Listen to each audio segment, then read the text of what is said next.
My name is Caleb Deck. I am a mechanical engineer. Been married to my wife Delaney for about 10.5 years. We have sons Anderson, who are 7, Kit, who's 4, and then almost 1-year-old Silas. So I, funnily enough, have a letter from Dennis Newkirk welcoming me to the church about 2 days before I was born. So been at Henderson basically my entire life. When we went to college, we both went to different churches for a little bit of time, and then when Delaney and I got married, we came back and came to Henderson Hills. And then in the 2020-ish, we got the chance to move to England and go to do a master's program for me at the University of Cambridge. We got to go to a really wonderful church there that was small. It was really focused on evangelism, on church planting, on pastor development. We got to see the example they set and the way that they built the church locally. And so when we came back from England, we started to pray and think about what does those experiences mean? What does God have for us? Shortly thereafter, Brett announced that he was doing the church replanting mission with Olivet, and it just felt like a perfect fit that the Lord put in our path at the right time.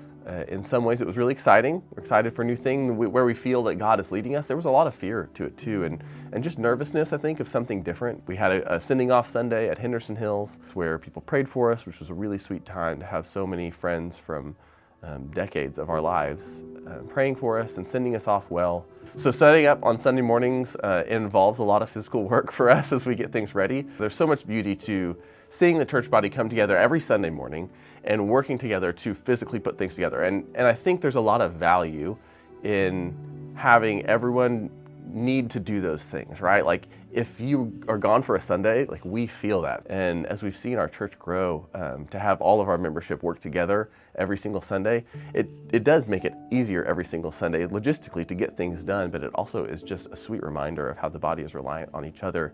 There's so many ways that we can see God at work at Providence, I think even right now, but over time as well. The Lord has moved in our hearts in a lot of ways and grown us in the way that we have loved one another and the fellowship that we have. We established community groups last January for the first time.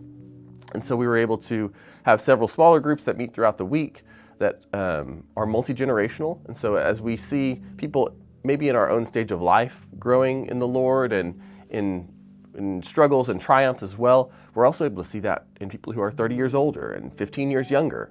And we have our kids join our community groups for large portions of those as well. And so it's wonderful to see us be able to teach the word across generations.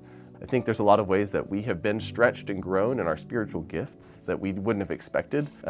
When you're in a church body where there's not as many people and there's a lot of needs, like you just serve, right? Like however you're called to serve. You can be praying that the gospel is put forth every single Sunday, that we are strong and faithful in the way that we present the gospel, that we care for the members of the church, and that God is growing us in those ways. It takes a lot of time, effort, work, labor, just energy to be putting on a church plant. Yeah, so thank you, Henderson Hills and church body, for the support that you've given us to this time. We're so excited to be able to continue to partner with Henderson Hills and have so many sweet friends who we've loved for years who are supporting our ministry as we are advancing the gospel in different parts of the city.